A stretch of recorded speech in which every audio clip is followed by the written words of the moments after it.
तर आज आपण साखर किंवा गुळाचा वापर न करता अगदी मार्केट सारखा मिक्स फ्रूट जॅम घरच्या घरी कसा बनवायचा ते पाहणार आहोत। तेही आपण यामध्ये कुठलाही कलर, इसेन्स किंवा प्रिझर्वेटिव्ह न वापरता हा जॅम बनवलेला आहे आणि हा जॅम बनवल्यानंतर तुम्ही महिनाभर स्टोर करून सुद्धा ठेवू शकता। लहान मुलांना सकाळी सकाळी ब्रेडला किंवा पोळीला जॅम लावून दिलं का ते खूप जास्त आवडीने खातात। भाजी पोळी खायचा कंटाळा करतात, पण जॅम त्यांना नक्कीच हवं असतं। तर अशा पद्धतीने तुम्ही अतिशय हेल्दी असं हे मिक्स फ्रूट जॅम घरच्या घरी बनवून तयार करू शकता आणि मग मुलांना तुम्ही गिल्ट फ्री खायला सुद्धा देऊ शकता। मग ती मुलं दिवसातून 2 ते 3 वेळा जरी हे जॅम पोळीला लावून खाल्ले ना, तर आपल्याला थोडा सुद्धा गिल्ट वाटणार नाही। चला तर मग पटकन रेसिपीला सुरुवात करूया। नमस्कार, कुक विथ मनीषा यूट्यूब चॅनलमध्ये तुम्हा सर्वांचं खूप खूप मनापासून स्वागत आहे। रेसिपी सुरू करण्याआधी तुम्हाला एक निवेदन आहे, तुम्हाला जर आजची ही रेसिपी आवडली तर प्लीज एक लाईक नक्की करा। चॅनलवर नवीन असाल तर सबस्क्राईब करा आणि व्हिडिओला हाईप सुद्धा नक्की करा। तर सगळ्यात आधी इथे आपल्याला फ्रूट्स घ्यायचे आहेत। तुम्ही तुमच्या आवडीचे फ्रूट्स यामध्ये घेऊ शकता। तर इथे मी 1 किलो ॲपल घेतलेले आहेत, इथे मी 4 ॲपल घेतलेत। त्याचबरोबर 150 ग्राम इथे मी स्ट्रॉबेरी घेतलेले आहेत आणि त्याचबरोबर 1 वाटी इथे मी डाळिंबाचे दाणे घेतलेले आहेत। एक मोठ्या साईजचा डाळिंब घेतला आणि त्याचे दाणे असे काढून घेतलेले आहेत।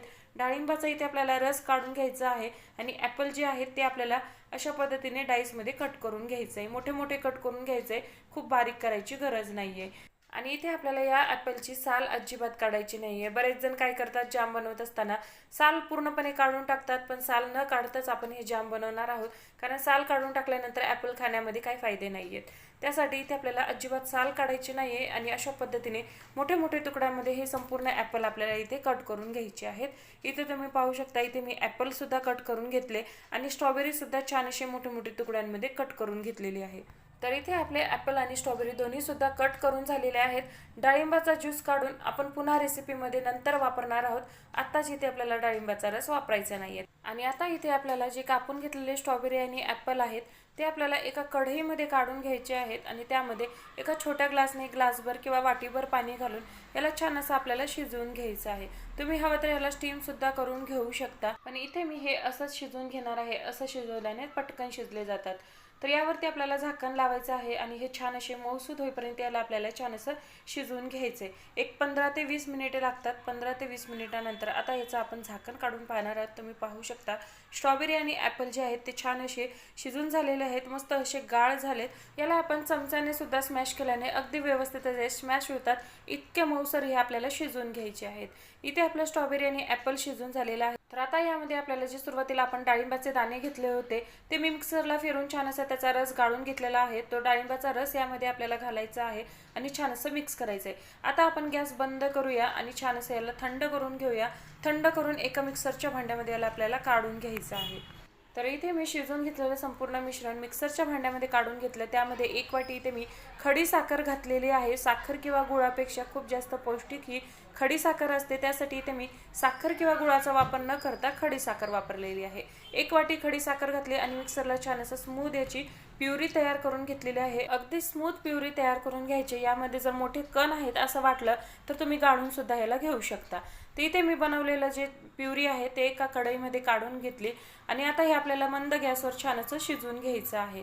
जसं जसं आपण याला शिजवत जाऊ ना, तसं तसं जो डाळिंबाचा रंग आहे, स्ट्रॉबेरीचा रंग आहे, अगदी डार्क दिसायला लागेल। तुम्ही इथे पाहू शकता जसं जसं आपण याला शिजवून घेतोय तसं तसं यामध्ये थोडासा डार्क रंग यायला लागलेला आहे। यामध्ये आपण कुठलाही कलर किंवा इसेन्स वापरलेला नाहीये किंवा कुठलाही प्रिझर्वेटिव्ह इथे आपल्याला वापरायचं नाहीये। अतिशय हेल्दी असा हा मिक्स फ्रूट जॅम बनवून तयार होतो। तर आता हे बनवून घेतलेली प्युरी आपल्याला मंद गॅसवरती छान असं डार्क रंग येईपर्यंत किंवा छान असं याला दाटसरपणा येईपर्यंत, याला एक शाईन येईपर्यंत आपल्याला हे शिजवून घ्यायचंय।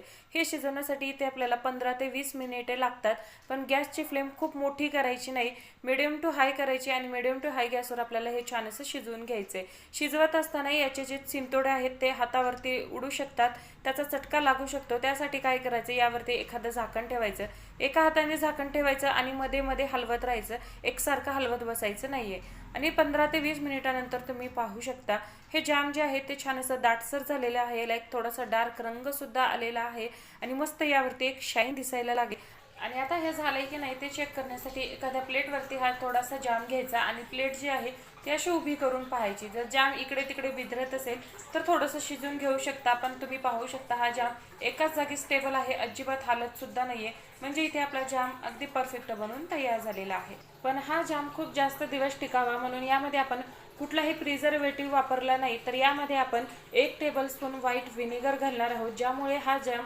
रूम टेम्परेचरवर सुद्धा खूप जास्त दिवस टिकला जातो. तुमच्याकडे जर व्हाईट व्हिनेगर नसेल तर या जागी तुम्ही एका लिंबाचा रस सुद्धा घालू शकता. व्हाईट व्हिनेगर किंवा लिंबाचा रस जे काही तुम्ही घालताय ते घालून छान असं मिक्स करून घ्यायचं. फक्त 1 मिनिट आपल्याला ह्याला शिजवायचे, खूप जास्त शिजवायचं नाहीये. तर इथे पहा, इथे मी व्हाईट व्हिनेगर घालून परत 1 मिनिट ह्याला छान असं मिक्स करून घेतलं. तर इथे आपला परफेक्ट असा मार्केटसारखा मिक्स फ्रूट जाम बनून तयार झालेला आहे. याचा रंग आणि टेक्स्चर तुम्ही पाहू शकता, अगदी परफेक्ट आहे. आता हे आपण पूर्णपणे थंड करूया आणि थंड करून एखाद्या एअरटाईट कंटेनरमध्ये किंवा काचेच्या बरणीमध्ये याला आपल्याला भरून ठेवायचं आहे, जेणेकरून हा जाम खूप जास्त दिवस टिकण्यास मदत होते. तर इथे पहा, इथे मी एखाद्या काचेच्या जारमध्ये हा जाम काढून घेतलेला आहे. याचा रंग आणि टेक्स्चर पाहू शकता, अगदी परफेक्ट आहे. मी तुम्हाला इथे ब्रेडवर सील सुद्धा लावून दाखवते. जसा मार्केटमधला जाम असतो ना, त्यापेक्षाही हेल्दी आहे आणि त्यापेक्षाही चवीला खूप सुंदर लागतं. यामध्ये कुठलाही केमिकल किंवा प्रिझर्वेटिव्ह नाहीये, कलर नाहीये, त्यासाठी अतिशय हेल्दी आहे. नेहमी मार्केटमधून अनहेल्दी जाम आणून आपण मुलांना देण्यापेक्षा घरी आपल्या फ्रुट्स पडलेलेच असतात, त्यापासूनच हा मिक्स फ्रूट जाम तुम्ही सुद्धा एकदा नक्की ट्राय करा. एकदा का तुम्ही हा जाम घरी ट्राय केला तर मार्केटमधला जाम कधीच आणणार नाही, ही माझी खात्री आहे. नक्की ट्राय करा. रेसिपी आवडली तर रेसिपीला लाईक, शेअर, सबस्क्राईब करा आणि व्हिडिओला हाईप सुद्धा करा. तर पुन्हा भेटू. धन्यवाद.